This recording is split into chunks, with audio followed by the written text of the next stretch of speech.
and blue, find me and you. And I think to myself, what a wonderful world.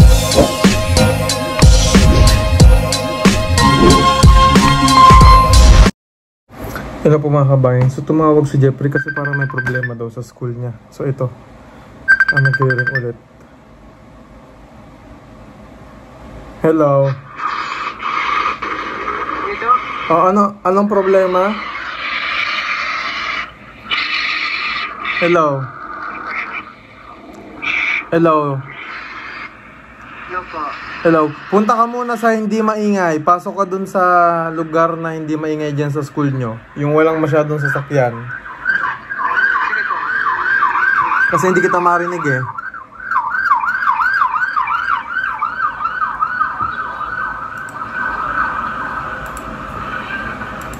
Okay na po dito. Hello. O ano ang problema?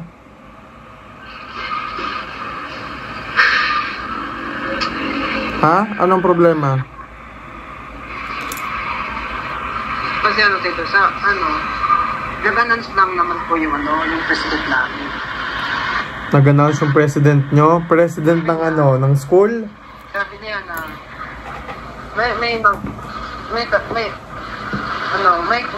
may classmate naman natin na Wait lang, sinong president nyo kumausap sa'yo? President ng school? President ng classroom? Classroom namin. President ng classroom mo? Ano ang sabi? Pero napaliwanag lang. Oo. Tapos, sabi niya na may mga classmate natin na hindi naman pure Tagalog. Parang Bisaya siya. Pero hindi siya nag-mention na siya yung nabully sa akin. Tapos, sabi niya na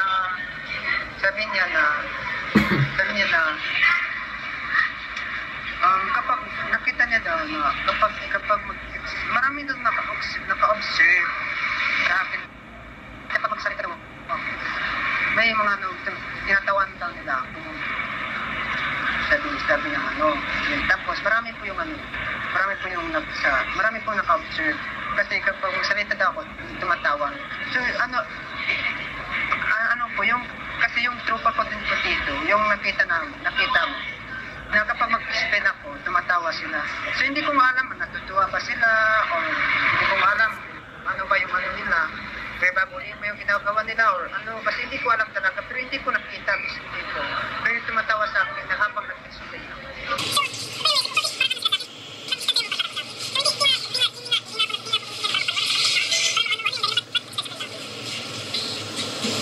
Basta ka kayo mga kaibigan mo.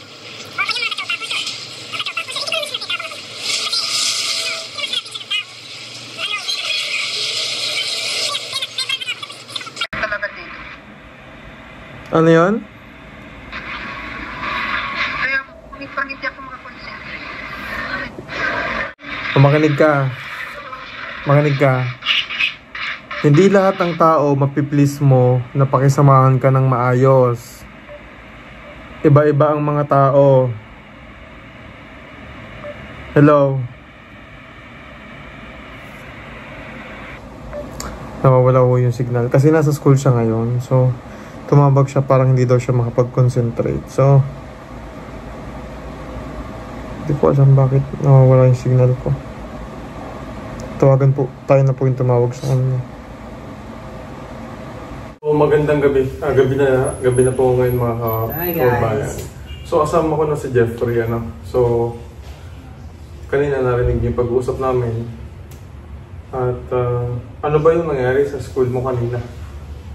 Yung kanina po? Oo. Ano po yung kanina po? Kwento mo sa amin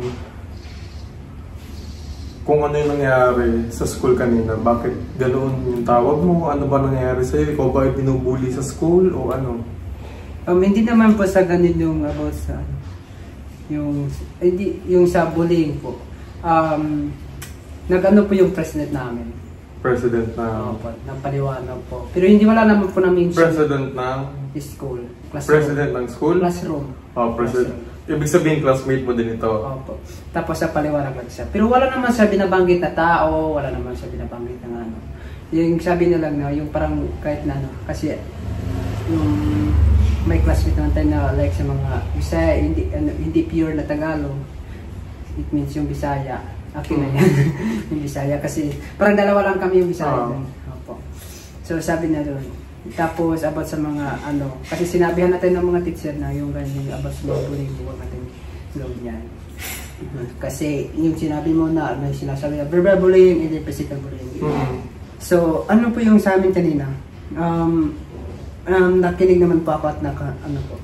So okay naman po sa akin, kaso lang kasi parang may napansin lang talaga ako. Sandali, ano ba yung eksaktong sinabi ng class president nyo? Yung sinabi mo kanina sa akin sa tawag, ano yun? Na pinagtatawanan ka dahil? Yung ano, pinagtatawan ako dahil sa mga pagsasalita. Pero paanong pagkasalita? yung sabi nung isang vlog natin yung ano, about sa yung kapag magsalita ko doon. Kasi iba yung pagbigkas. Pagbigkas at saka parang mabilis yung pagsalita ko. At saka yung message ko lang, sa totoo lang po mga kabayan, hindi po talaga ako nakapansin. Ang nakapansin po ay ang mga classmate ko. Na ikaw ay pinagtatawanan ng iba? Na ako ay pinagtatawanan. Okay. Nung nalaman mo yung ikaw ay pinagtatawanan, anong naramdaman mo? Ang nararamdaman ko po parang katuwaan lang. Katuwaan lang. Yun yung interpretasyon mo? Opo, yan yan. Wala na po akong ibang inisip. Sabi nga, pinupuli ba ako nila? Hindi naman dyan yan. So, sino ngayon ang nagsabi sa iyo na ikaw ay pinagtatawanan dahil sa salita mo? Dahil sa pagsasalita ko? Oo. Actually, hindi ko po alam ganyan kasi yung pagsasalita ko daw or ano, yung hindi ko talaga alam. At least nagsalita lang ako, nag-preach lang ako doon. Hindi, sino nga yung nagsabi sa iyo na ikaw ay pinagtatawanan na? Pinagtatawanan? Yung ano, nung isang classmate ko din na ano, yung babae siya. Hindi kaya yung classmate mo may maling interpretasyon? Kasi sabi mo nga, hindi mo naman napapansin. Hindi ko pa talaga napansin. Hindi niya nakikita na pinagtatawanan siya. Tapos ngayon, mayroong isang classmate niya na nagsabi sa kanya na, uy, pinagtatawanan ka nila. Hindi kaya yung classmate mo yung may maling interpretasyon. Baka naman hindi ka nila pinagtatawanan dahil lang pinagtitripan ka nila. Siguro lang, hindi ko na talaga alam kasi kapag mga tropa lang, nandun yung katuwan. Yung ano, yung about sa mga bullying, wala talaga yung sa isip ko talaga yung ano. Kasi yung isip ko lang talaga yung mag-aral lang. At saka kapag may tanong, hindi magtanong kapag may mga question. So kanina, nag-open forum kayo sa school. Oh. Sinabi ng class president nyo na about sa like sa mga bullying, ganyan. Opo. So ano yung na-feel mo after ng open forum? Bakit bigla ka nakapatawag sa akin? Para po sa kalaman ninyo, tumawag sa akin, nag-message muna si Jeffrey sa akin kanina na gusto daw muna niya umuwi. So ang tanong ko sa kanya, ang reply ko sa kanya, bakit? Sabi ko, tapos na ba ang klase mo? Ang sabi niya, hindi pa po. So tapos sabi ko, bakit ka uuwi? Hindi daw siya makafocus, hindi siya makapag-concentrate. So nag-usap kami. At yun po yung pag-uusap namin kanina. At ang sabi niya nga kanina, sabi mo kanina, gusto mo umuwi kasi? Gusto ko naman kasi, ano, parang ano, parang iba yung naisip ko, parang hindi talaga ako maka-concentrate. Kasi naapektuhan ka na. Siguro ganyan din. Naapektuhan ka na kasi sinabi nung iba na pinagtatawanan ka pero hindi mo naman napapansin sa sarili mo. Opo, hindi ko pa talaga napansin. Okay, nung nag-open forum kayo, ano yung sinabi pagkasabi nung class president ninyo, anong sabi ng mga classmate mo sa'yo? Yung classmate yun, hindi ko lang alam kasi tumitingin lang sa akin, tapos akin nakangiti lang. Wala lang, tapos yung ano ko lang, parang ano, yung kahit bigla, kasi yung ano, parang sabi ko na gusto ko muna sanang umuwi yung kanina. Kasi yung isip ko lang talaga, yung ano, kasi parang hindi talaga ano, parang ano, like sa mga ano, mga tropa lang. Tapos kanina Sabi mo, iniwasan ka na ng iba, ng mga kaibigan mo, tama? Hanggang ngayon, hanggang kanina, iniwasan ka. Pero okay naman po ngayon. Na kami, parang okay na po kami ngayon. Kasi ganito po mga kabayan. Kaya ako ito iniisa-isa ka, Jeffrey.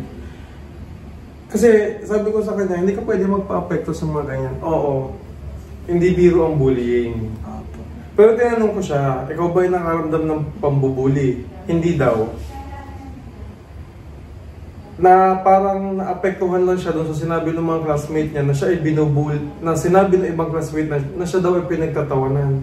Pero di naman niya nakikita na pinagtatawanan siya. Hindi ko pa talaga nakikita. Ngayon sabi ko sa kanya, anong nararamdaman mo ngayon? Kasi sabi ko sa kanya kanina, kung ikaw ay naapektuhan na, kung ikaw sa tingin mo ikaw ay nasasaktan at nakita mo na pinagtatawanan ka nila, pupunta ako ngayon dyan. Sinabi ko sa iyo kanina yun, di ba? Pupunta ako doon kanina po dapat sa school nila. Kakausapin ko yung guidance sila at gusto kong makausap yung lahat ng mga student.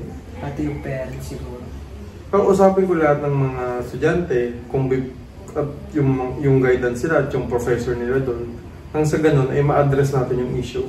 Pero sabi ko kay Jeffrey, hindi po pwede yung sinabi niya sa akin kanina na gusto niya umuwi. Gusto ko talaga umuwi kanina. Parang gusto naman niya umaya. Sabi ko, sino matatalo? Aalis ka sa school, hindi pa tapos yung klase mo. Hindi mo tatapusin yung araw dahil nagpa-apekto ka. Sabi ko, kailangan minsan maging, kung sabi ko sa'yo, maging matatag na tayo. Matatag. Kasi ang hirap po na alam niyo po yun, naiintindihan ko naman siya, sa totoo lang. Pero alam niyo po mga kabayan, ang realidad sa school, nangyayari po talaga yung mga ganitong bagay. Yung ma-curious sila, matawa sila sa'yo kasi iba yung pinanggalingan mo. Ano naman kung ano yung pinanggalingan niya.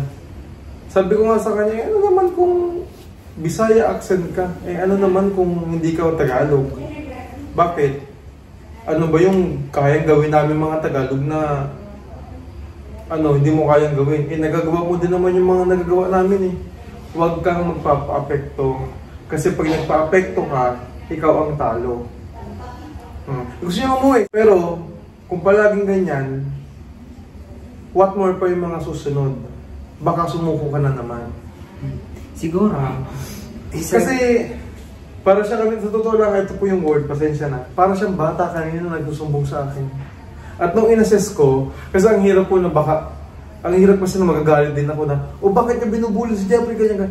Kailangan i-assess ko kung pambubuli ba yung ginagawa sa kanya. Kaya tinanong ko siya, ikaw ba, nakita mo ba sila na pinagtatawanan ka? Hindi daw. O parang sinabi lang sa kanya na, ay pinagtatawanan ka nila, kahit hindi naman niya nakita. So mahirap yun. Nagpapa-apekto po siya sa mga kwento-kwento. So kaya sabi ko sa kanya, focus. Nandito to ka para mag-aral. Huwag nang masyadong yung isip sa mga bagay-bagay. Pero syempre, ulitin ko, hindi ko binabaliwala yung mga ganitong bagay. Kaya nga sabi ko po kay Jeffrey kanina, kung na-feel mo na nasasaktan ka sa ginagawa nila, at nararamdaman mo na ikaw ay binubuli, pupunta ako ngayon din sa school nyo. Hindi daw. Sabi niya, hindi po tito, okay na po. Hindi po. Huwag na po kayong pupunta. Kasi pupunta po talaga ako doon para kausapin sana yung guidance sila o yung OSA nila. At gusto ko rin makausap yung mga student. Diba? Kasi syempre, kung talagang totoong bullying ito, hindi maganda. At ipapaliwanag ko sa kanila na si Jeffrey hindi taga dito. Gusto ko lamang makausap ng maayos kasi mahirap din na pupunta ko doon, hindi ka naman namin pinagtatawanan, nakita mo ba na pinagtatawanan ka namin? Hindi. O ngayon, ang magkakaroon ng problema ngayon, yung nagsabi lang sa'yo na pinagtatawanan ka nila. Kasi hindi naman po niya na-feel yun eh. Until sinabi lang sa kanya na parang may nagkwento lang na pinagtatawanan ka nila. So sabi ko, huwag masyadong magpa-apekto sa sinasabi ng iba.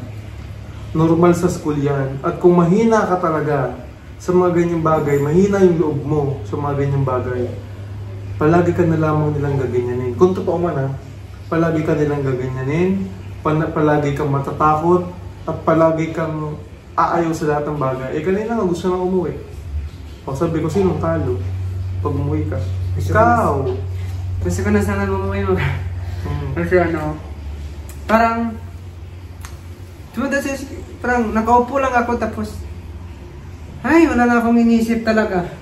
Eh, paano nagpapa-apekto yung sinabi? Nung inassess ko naman, parang wala naman ako nakita sa sinabi niya kanina. Sabi ko, i-ano mo muna yung utak mo, ipahinga mo ganyan, kasi masyadong maraming iniisip.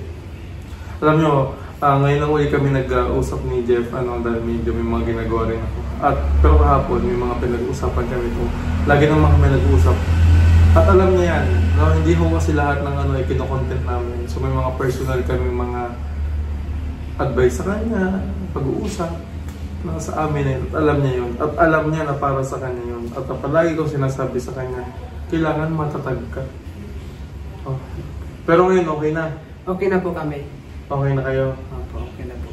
Kasi, kung ang mga kaibigan mo din ay nambubuli sa'yo, pero alam niyo po to be fair, nakita ko yung mga kaibigan nito, mababait. Mababait yung circle of friends nito. Kaya nung sinabi niya na iniiwasan siya ng classmate niya, sabi ko, kung iniiwasan ka ng mga classmate mo, and so be it, hayaan mo. Hindi pwedeng magpapa-apekto ka sa mga ganyang bagay. Focus sa totoong goal mo sa buhay. Sabi ko sa kanya. And alam mo, people come and go. Hindi lahat ng tao nag-stay sa buhay. Meron ka magiging kaibigan ngayon, bukas hindi na. Kasi nasabi ko sa iyo, realidad ng buhay. Hindi na kasi ang advice ko sa iyo pang grade school. Pang teenager na ang advice ko sa iyo talaga. Yan ang realidad ng buhay. People come and go. Okay? At hindi mo mapiplease, sabi ko nga sa kanya kanina, hindi mo mapiplease yung mga tao na i-accept ka kung ano ka. Ano yung una mong gagawin para mahalin mo yung sarili mo? I-accept mo muna kung ano yung meron ka. Para yung sasabihin ng iba, baliwala na lang sa'yo. Kasi unang-unang tinanggap mo kung ano yung meron ka. Pero nakita ko ba sa mga kasama ko din, yung mga trabaho, sobrang bait din pa talaga. Nakita ko na mga babae, may mga babae rin. Alam mo po, natutuwan ako dito.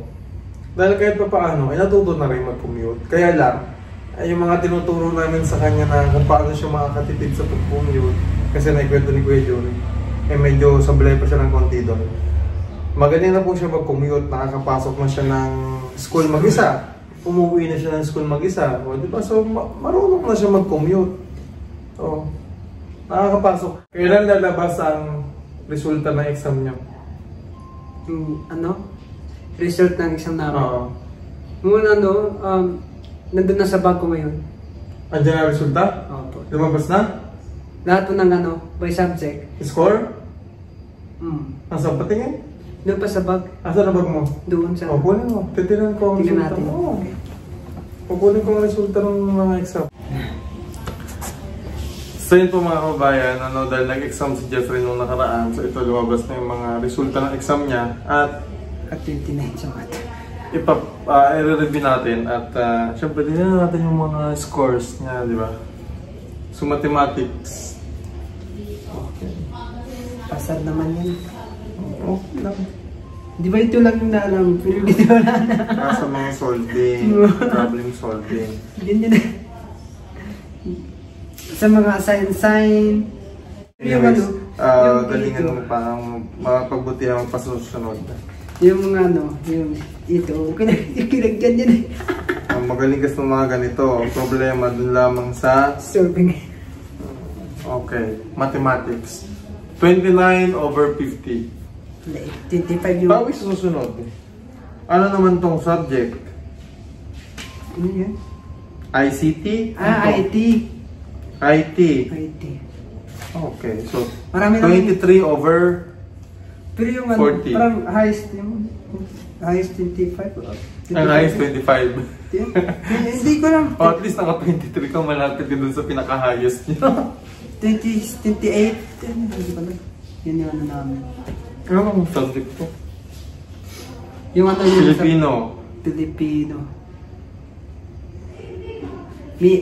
Ang kailangan namang i-improve mo pa ay yung penmanship. Okay. Yung yung very good. Lalo yung mathematics. Yeah. Ito yung kadugtong niya.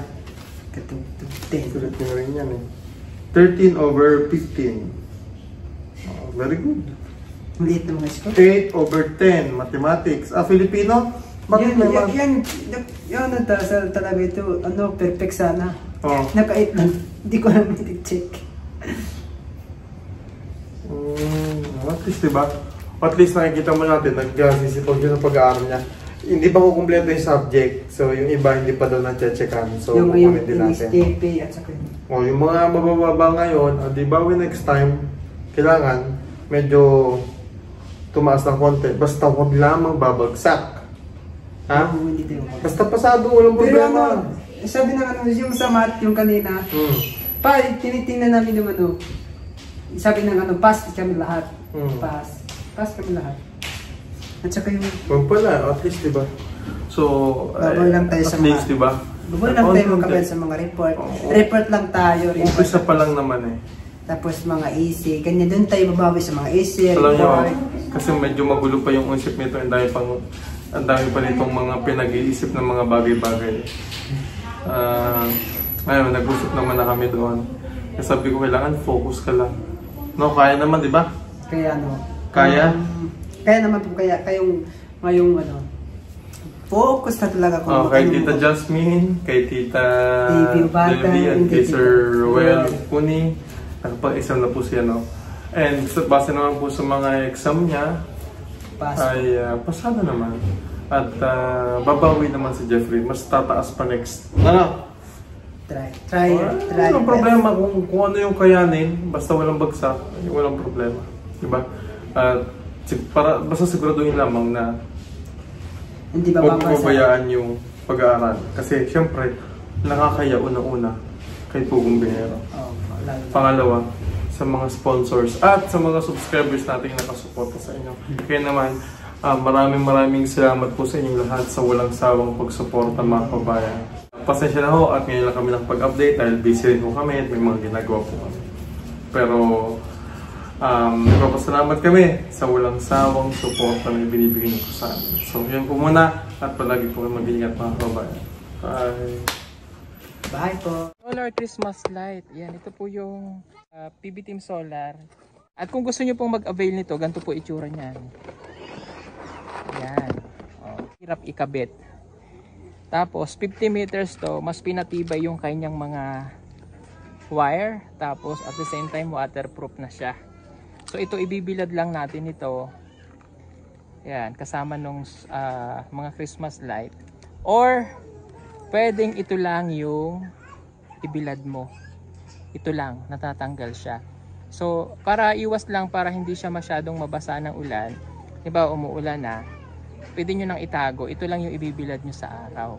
Okay? Kasi magcha-charge naman po yan. Ngayon, pagka naman ikakabit nyo na ulit siya, isusuksok nyo lang dito. Oh. Ganyan lang. Oh. Tapos, pipindutin nyo lang yan. Oh. Ang maganda dito, mayroon na siyang kasamang remote. Ayan. I-on off nyo lang. Tapos nag-rotate din siya. Okay?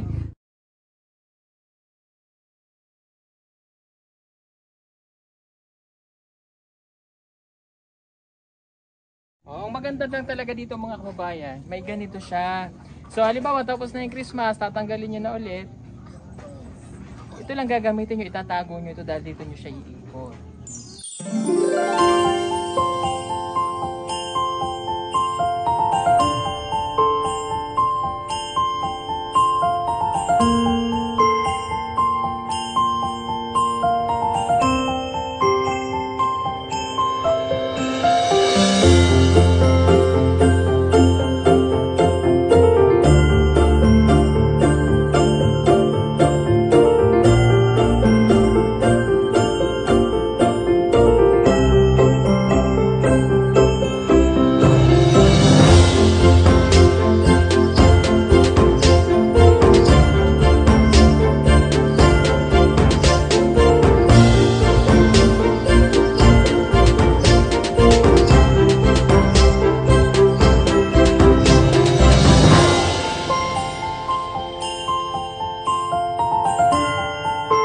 Plus remote pa siya, 50 meters na solar.